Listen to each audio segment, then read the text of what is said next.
Well, welcome everyone. Welcome to the Rotary Club of Seattle, where we are working to build healthy communities. My name is Jan Levy, and I am continuing to serve as your president this year. I've got 3 months to go after this. Today marks our final program focused on neighborhoods and communities, which is a cornerstone of the healthy community model. It's very fitting that we close this theme out today by turning our attention to the place many of us in Rotary think is our neighborhood, and that's downtown Seattle.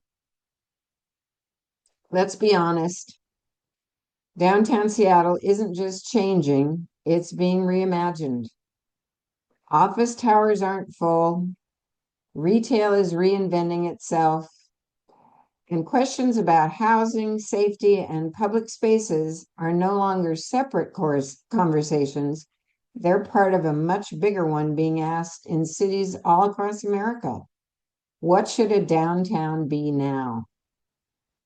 For us, that question could not be more timely. As our city core is evolving, this moment isn't just about recovery, it's about reinvention. It's about building a downtown that reflects where we're going and not just where we've been. The new waterfront has been a powerful start to that, but it's just that, it's a start. What comes next? To help us think about that, we wanted a speaker who could bring both a fresh lens and a national perspective, someone who has helped shape great urban places at scale. And thanks to our past president, Dorothy Bullitt, we found just the perfect person. Philip Pitruzzello has spent his career doing exactly this, bringing complex transformative projects to life with a clear focus on people and community.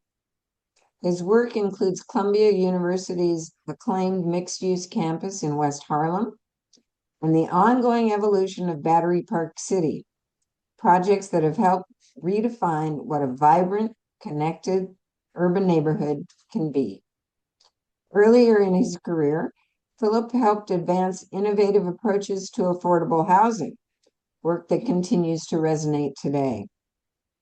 He was recently named New York's Corporate Real Estate Executive of the Year, and his commitment to community extends well beyond his professional work, serving organizations like the Bowery Residence Committee, which provides housing and services for the unhoused, along with leadership roles supporting parks, culture, and the vitality of Lower Manhattan. In short, he's someone who understands that great cities don't just happen. They're built intentionally, thoughtfully, and together.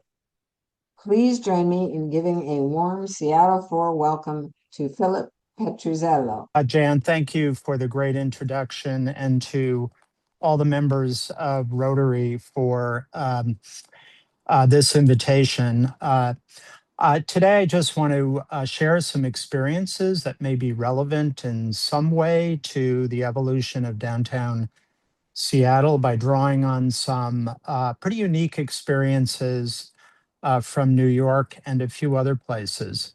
And let me just add that I'm a longtime admirer and visitor to Seattle.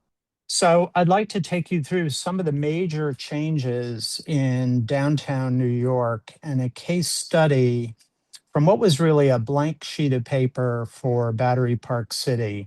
And this is a story of evolving business cycles, of reinvention over decades, of driving outcomes in search of healthy neighborhoods and places where people want to be. The end result was a master plan for Battery Park City that connected some of the major elements of planning into the fabric of an entirely new community in New York City.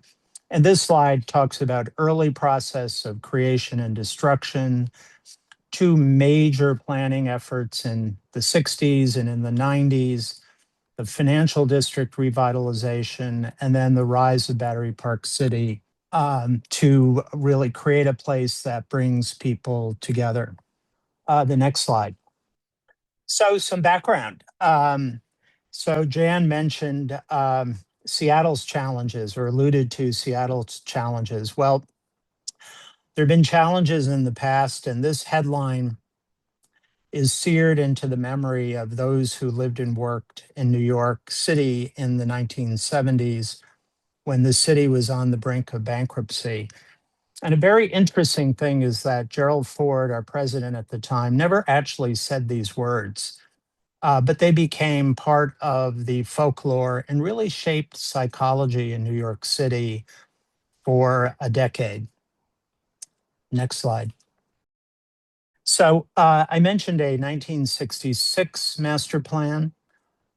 So that plan really dealt with declining employment, the obsolescence of the shipping piers.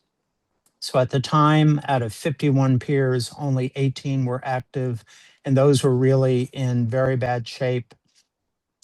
There was too much traffic. The automobile was becoming king, and mass transit was in decline. And there were only about 800 people living in the financial district at the time, which is a really key fact, a key problem. Again, in the 1990s, that the office stock was outmoded. There was a need to diversify economic activity. People understood that financial services would not be the sole producer of jobs and vitality downtown. And people were casting about looking for ways to increase tourism, develop residential neighborhoods, and bring together all those factors that we just heard about: safety, sanitation, culture, housing for a variety of income levels, access to parks.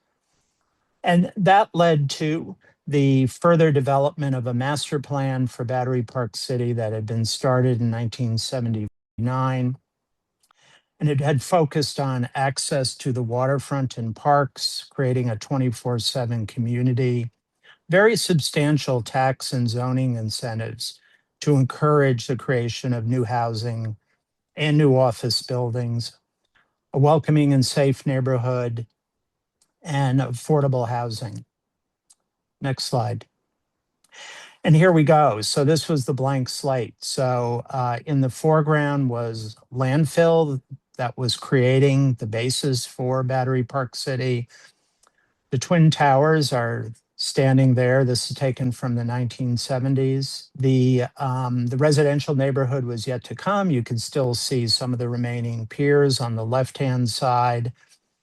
And we put up bulletin boards really to get people interested in what would be coming in terms of new housing. Next slide. So the plan for Battery Park City focused on 1/3 of the land being devoted to parks. And the plan was that parks had to be in the best possible condition, and that parks would come first before neighborhoods would rise. And then for this 92 acres that you see at the bottom of the slide, it would actually be phased and developed at a pace so that organically neighborhoods would grow as a collection of neighborhoods as opposed to a single mega project. And then many other factors, but connecting streets to the Manhattan grid became very important. So the neighborhoods that were being created would be seamless and feel a part of the city, safe and understood to be connected to Manhattan. Next slide.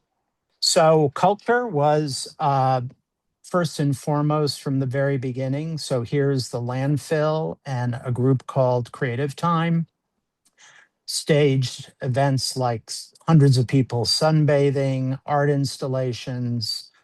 And then as time went on, we devoted space to public art and eventually had 20 public art installations. This slide that you see is Battery Park City today. So this was the creation of the Esplanade, which we finished and opened before we opened new housing. And this was to give people a sense of familiarity, access to the waterfront, and a vision of what the parks could be in the future. And my mantra has always been great, well-maintained parks, parks that are developed with public input, beget more parks and finer public spaces as time goes on. And the new Seattle Waterfront Park is certainly an example of that. Next slide. And here's Battery Park City today, and I'll show a few slides of this, but in the foreground is Battery Park City. You can see it connected by streets to the tall office and residential buildings in lower Manhattan, but generally buildings were lower scale, clustered around parks, facing the waterfront. And you can see the maintenance of the Manhattan street grid coming out to the waterfront. Next slide. It's another slide of the Esplanade and a ferry terminal. So getting people access to the waterfront, both for recreation and transit, was something new at the time, starting in the 1980s. We also, to familiarize people with the waterfront and the Hudson River, which was being cleaned up at the time, we had lots of children's programming, fishing lessons, all sorts of things to get people acclimated to once again being out by the waterfront in New York. Next slide. And we created parks for passive recreation and active recreation. There's ball fields, soccer fields, indoor recreation center, and just places for people to gather. And I mentioned access to the waterfront, so also community boating, so that people could get out to the waterfront. And so Battery Park City today, after all these efforts, and this was an evolution and quite a bit of experimentation, and not everything worked. And many retail establishments went out of business and were replaced by others that were more useful to people. But at the end of the day, there were 5 public schools. So bringing schools to downtown was hugely important. Community centers, community gardens where people could, in effect, own the dirt and really be part of the park system. Dog runs, hotels, a public library. This was full-throated public-private investment and cooperation to provide these amenities and keep creating a collection of very healthy neighborhoods. Next slide. So in the time remaining, I just want to go through a few takeaways from this experience and try to relate it more broadly to other kinds of urban development, downtown redevelopment, and re-envisioning spaces and places. So starting with parks. So Battery Park City, the parks I talked about are at the bottom of this slide. And once Battery Park City was successful, once people understood the vision of access to the waterfront and being able to enjoy the waterfront, there was huge efforts to engage communities all along the Hudson River. And so this was a 550-acre extension, really, of Battery Park City's parks up the west side of Manhattan. It's now called the Hudson River Park. And this was the product of a huge amount of community engagement, quite a bit of controversy about uses and balancing open space and passive uses with commercial uses to generate some income for the maintenance of the parks. And that took about another decade to sort itself out, but finally, bit by bit, in phases, the Hudson River Park was created, and it then was connected to the world famous High Line in New York. And so just, as you think about Seattle and the new waterfront park, Elliott Bay connection. So another public-private endeavor pushing the idea of access to the waterfront and engaging community members in what that design would be. Another takeaway is rethinking overbuilt retail, and thinking about how activation and vibrancy at the street level is so important. Next slide. So in Battery Park City, the retail core has been reinvented really by Brookfield Properties. And the Winter Garden is a really grand public space that was created many years ago. And over time, the retail has been repurposed to be more engaging, to cater to both tourists and residents in the neighborhood. And I think really important is that you don't find in a lot of places is there's places here for people to just sit and rest and stop. And I think we've become so conscious of security issues that we've forgotten that people often just want to stay in a place and experience it and not necessarily buy something. So, this is a grand example of that. But if you go to the next slide, I'll show you another example. So, around the country, and US Bank Center is one example, but around the country, large retail spaces are being repurposed. And yes, there's food and beverage, but there's also meeting spaces for private meetings for people to gather, especially office tenants, and large amounts of public space that can be used by people. And then making it attractive and very porous to the street life out on the sidewalk, so that I call it an urban layer, a porous urban layer, where you want people to be able to come in and out and not necessarily do that just to make a transaction, but to come, stay, rest, have a snack, or maybe dine, and maybe see a movie. Next. Another example in Philadelphia, the Wanamaker department store. So a century old. Its most recent incarnation was a Macy's department store that closed a few years ago. The building has been bought by a developer who plans to convert it to residential apartments.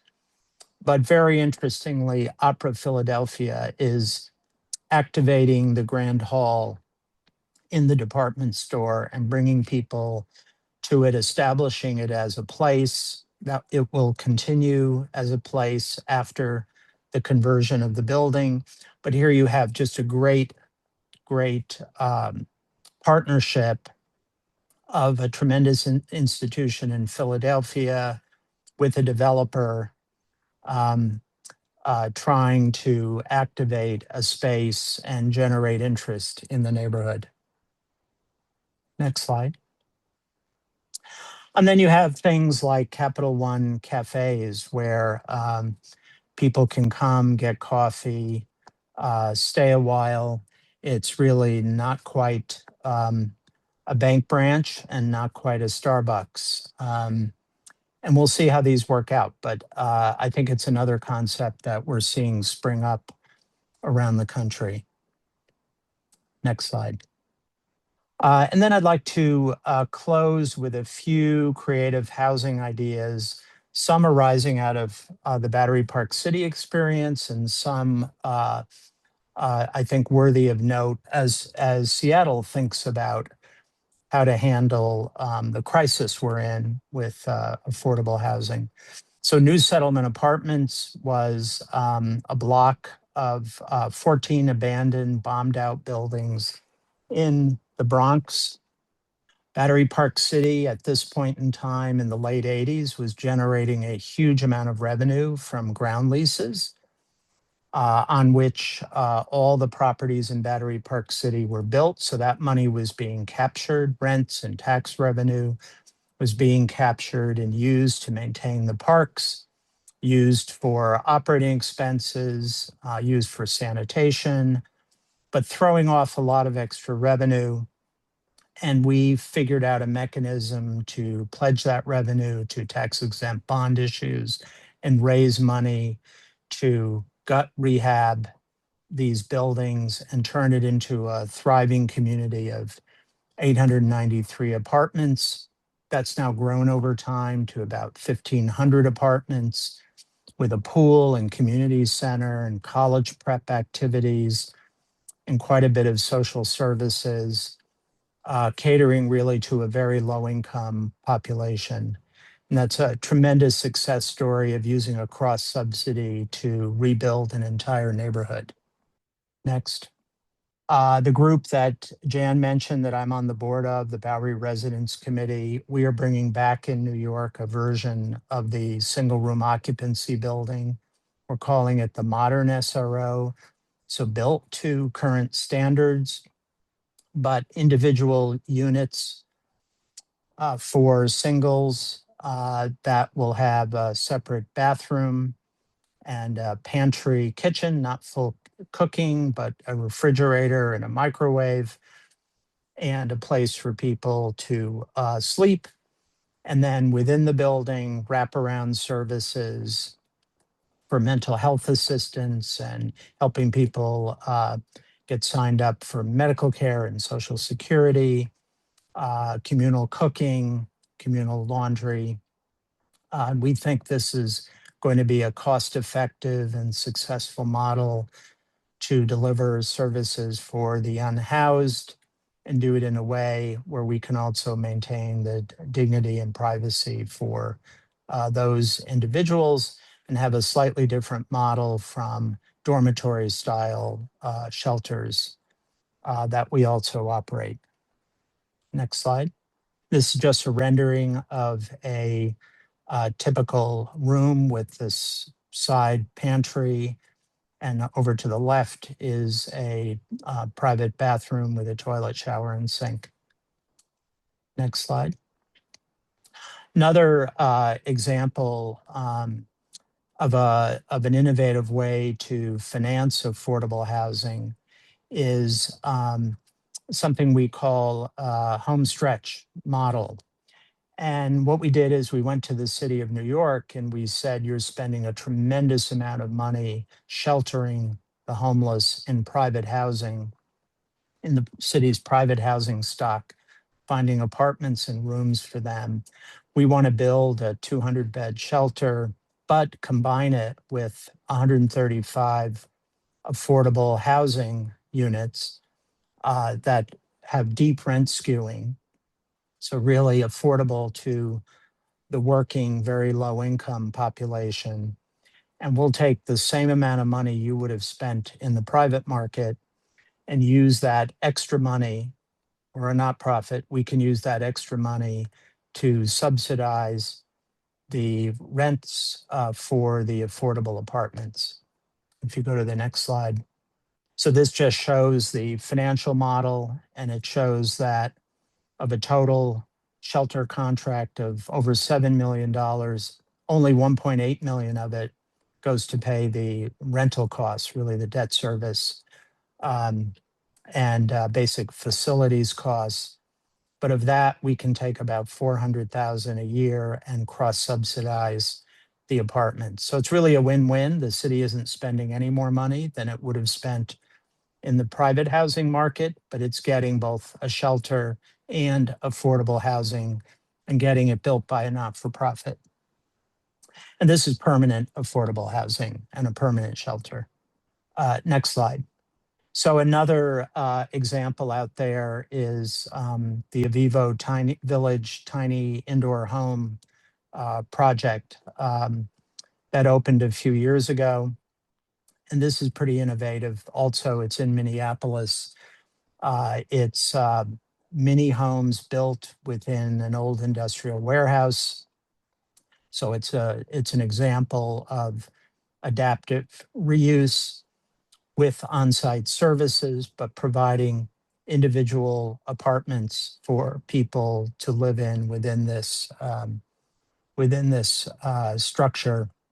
There are many zoning and other challenges to doing this, but I really give them credit for thinking outside the box and being able to do this, especially in a very cold climate. It makes a lot of sense. And finally, just for fun, I wanted to show an old new idea. So the Nakajin Capsule Tower in Tokyo, which was built in the early 70s and has since been demolished. But over time, it housed 140 self-contained prefabricated units or tiny apartments. It's kind of a part of our inspiration for the modern SRO. This was permanent housing, very modest, but very functional. And I thought it'd be a nice idea to just throw in that uh, really to say that no single tool brings back or redefines downtowns and creates vibrant neighborhoods. It's really a lot of different tools, a lot of experimentation and trial and error. And I think the exciting part is that this means it's up to all of us and not just any one individual or any one government agency and the private and public sector together. And that concludes my remarks. Thank you very much. And I hope there are questions. We have a lot coming in. Thank you, Philip. Nicole here that's helping. I wanted to change it up today because I think I would like to, I'm going to pick people and then I'll give you a heads up if you're next to unmute. And I just want to say, first of all, you must be one of the most patient people, Philip, because I worked in higher ed and with government, and for you to push all of these things forward over decades and have a vision and stick with it. What a blessing for New York and for cities to have you doing this work. I didn't believe one person could help with all these different pieces. So thank you for coming. I know, part of lots of people. A lot of people. Yeah, and a lot of time. Yeah. You stayed with it. So I wanted to start with absolutely. Dorothy Bullitt. Dorothy, if you want to unmute. Thank you so much, Philip. I actually have a bunch of questions, but I'll just ask my first question first. And that is, you talked about the importance of the park being the foundation of this a new neighborhood development, and getting the park right, you can gradually build the whole mixed community from that. How do you keep a park in pristine condition, particularly when there are so many demands on resources, both public and private, over time? Yeah. Problems in Seattle. Great question. And just the first part of your question I'll take is that our philosophy was to build the parks first, to build them to a very high level with a lot of community engagement in what people wanted in a place for them, and then to maintain it at a very high level. And it's really very true that you can't do that for every park in every circumstance. So you have to try to figure out what are the innovative ways to finance them. So in Battery Park City, I mentioned before, we had a ground lease structure. So all development was done under ground leases. And that meant we captured the revenue from both rents and payments in lieu of taxes, property taxes, and use portion of that to fund our parks department, really, that we controlled. And we controlled it as a conservancy separate from the city of New York. We set standards, which in the early days were quite low in most neighborhood parks in the city because of decades of budget cuts. And that proof of concept encouraged the creation of more parks, the one I mentioned to the north, with also its own conservancy set up and a public-private partnership. Yeah, the Hudson River Park.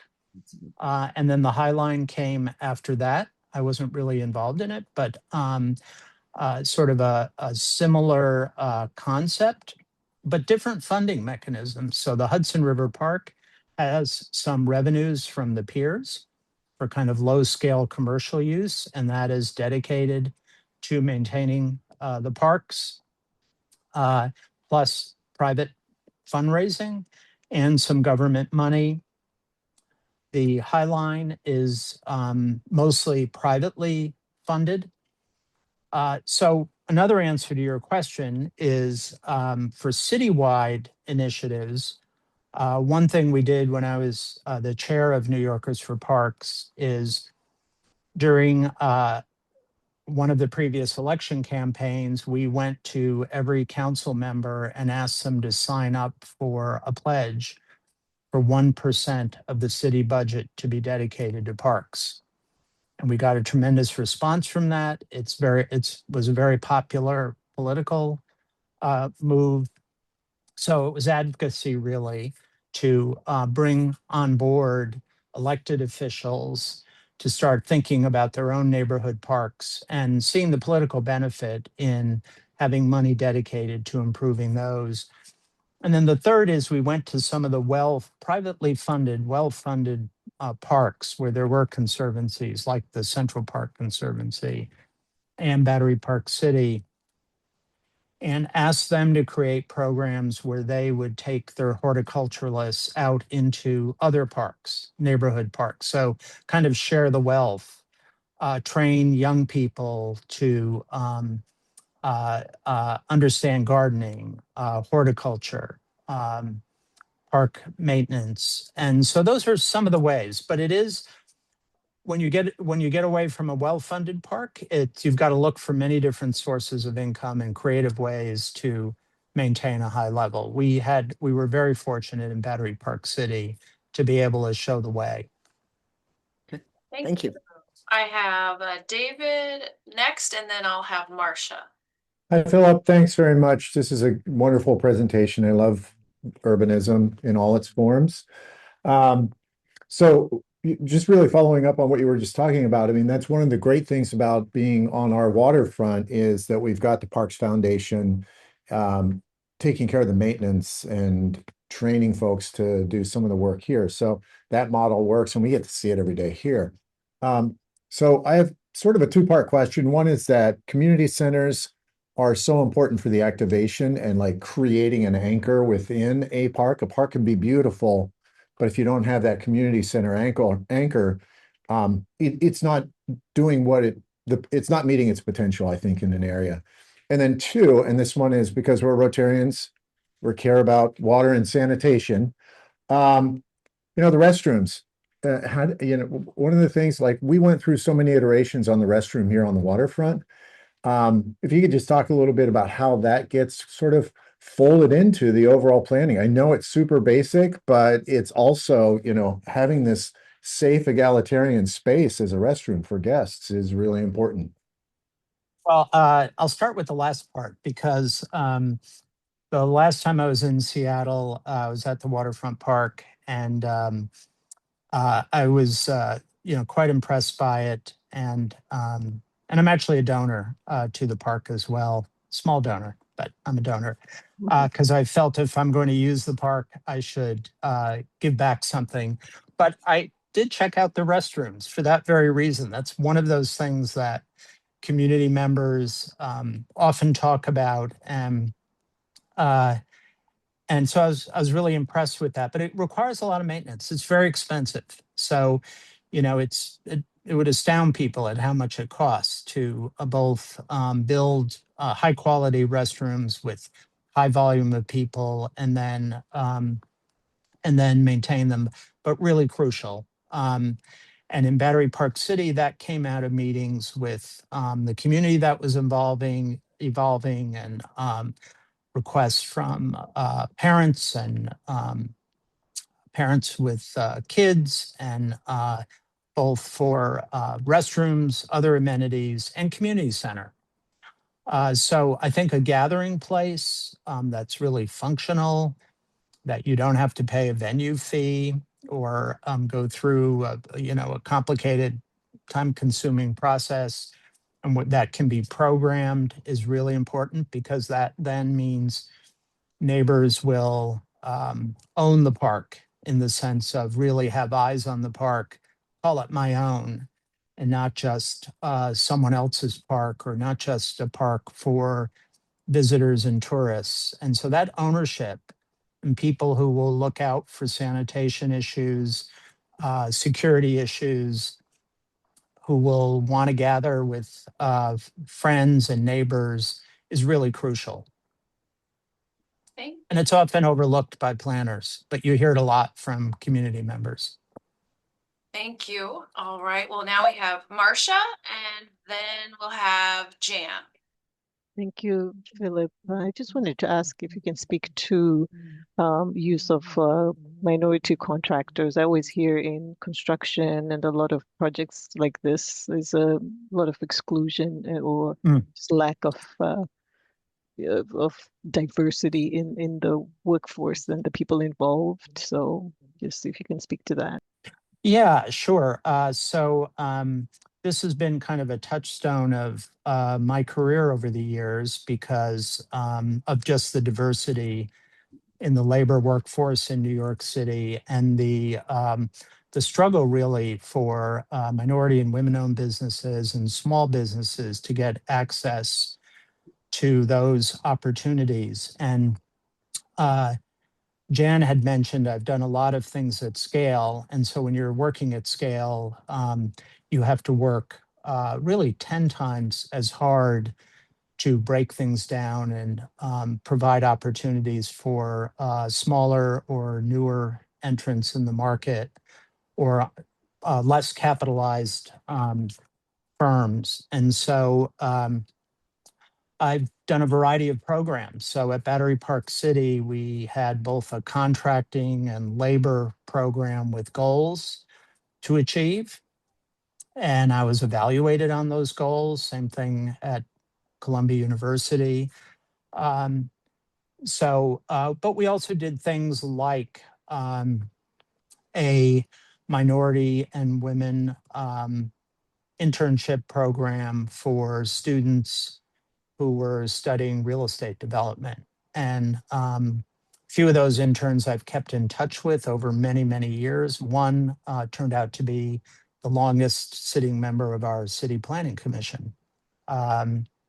So great opportunities, offering them up to younger people. There's also a fantastic program here in New York City run by a not-for-profit, but with strong connections to the public school system, and it's for high school students. It's called an ACE program, so exposure to architecture, construction, and engineering. And I've done that for many years, where the project you're working on, you have a 16-week program with kids coming into the office, seeing what a workplace is like, understanding the roles around the table of architects and engineers and other consultants, planners, lighting designers. And that's been very successful.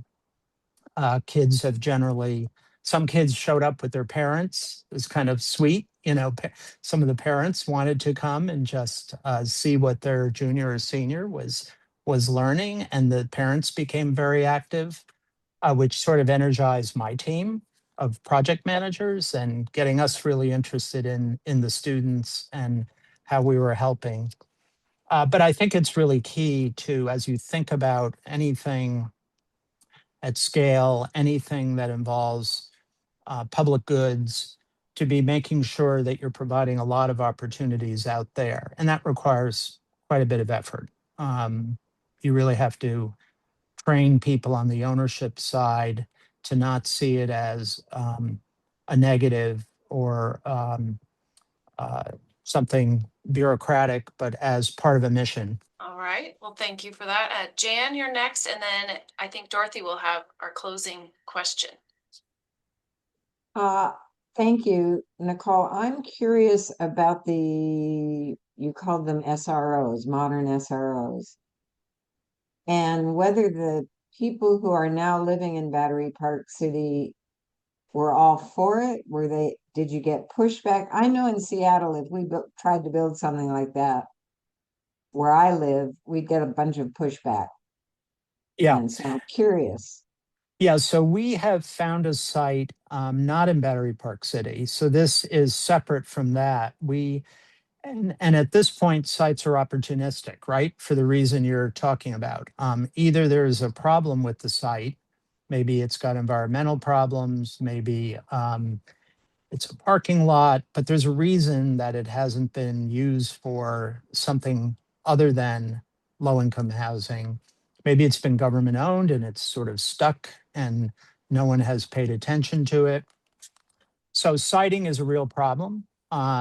And we very recently in New York, this was supported by our new mayor, passed charter amendments to fast track permanent affordable low-income housing and in effect override some community opposition. Our previous model with every project in New York is if you need an approval, the single city council member whose district it is in, that vote is what the city council itself will respect. And so that makes it very difficult to move controversial projects through a detailed public review process. We now have a format where the mayor and the head of the borough can override a negative vote of a community board or the council. So that is going to help a bit. But it's very, very hard. Our modern SRO concept, we're trying to make sure that that people understand that this isn't the single room occupancy flop houses of 40 or 50 years ago run by private landlords. But it is really a modern version of a shelter with privacy, with dignity, and with a full panoply of services. So we found a site. It's actually repurposing an abandoned bank building. The bank wanted to sell the site. We're paying market for the site. And the city will back that with a long-term contract that pays for both the construction of the building and all the debt service with the building and the land cost. Wow, Oh, thank you. ready for me? You're the final one. Yep. Okay. Philip, downtown Seattle, one of the challenges that we have is that we have all these office buildings that are not full since the pandemic, with retail spaces that are no longer occupied. They used to have restaurants, they used to have retail bookstores, boutiques, and it seems as if the office buildings are locked in another era. They used to get big rents for their ground floors, can no longer garner those rents, but they're empty. What have you found to be successful in motivating office building owners to enliven their ground floor, even at their own expense? Yeah, this is a very tough proposition. And part of it is, I mentioned earlier that, in many locations, retail has been overbuilt in many ways. And we were all kind of schooled for many years that buildings should come with retail because it enlivens the street life and for all the good reasons, and lights are on at night and places feel safe, but not so much if they're vacant for long periods of time. So I think people have to think creatively with owners of the buildings about both incentives to fill those spaces and think creatively about activation and not just about selling things. And so that's hard for an owner because you're looking to, generate income to support the viability of your building, but your building won't be very viable if it appears to be an eyesore. So that's one reason why I showed some of those slides of creative examples going on around the country. We don't know what's going to work. We don't know if, Capital One cafes make a lot of sense, or maybe there's another iteration of that to get people to come into a building. I also think you do have to disincentivize the some of the reasons for keeping space vacant, because in some cases, an owner may not want a valuation of the building um, uh, with that space shown as vacant. They may want to still say, I can still get $100 a square foot or $400 a square foot, even though they don't have a tenant. And then I think on the public side, the public sector does have to figure out ways to provide incentives, maybe property tax breaks or some other form of break for a period of time if that space is repurposed and made active and vibrant. I wouldn't advocate for privatizing it in the sense of taking it completely private and enclosed, but I think to activate our sidewalks and bring people into a city and making them feel that downtown is safe and viable, we need to rethink the spaces. And one obvious way is more and more experimentation with cultural institutions and the arts. And the arts tend to be pioneers, but they typically can't pay the rent. So, but that brings other good things to a neighborhood, lifts up property values, is ultimately good for the tax base. So, but it's a kind of a hard lift to provide those incentives. But a lot of this property is stuck and won't move unless tools are put in place to provide incentives. Thank you. Thank you. Very helpful. Thank you, Philip. Let's all one more time for Philip. Oh, well, I want to thank you for inviting me to this forum, and I'm very impressed with Rotary and its commitment to service. Thank you. Well, as a thanks for your participation today, our club's foundation, the Seattle Rotary Service Foundation, has provided 600 servings of healthy produce to those in need through Harvest Against Hunger in your name. Oh my gosh. So Okay. thank you for That's that. great. So here's to Seattle, past, present, and very much a work in progress for the future. I want to thank Philip again for helping us to imagine what the future might look like. And thank all of you for joining us today. I hope you'll join us next week. We are adjourned. Thank you.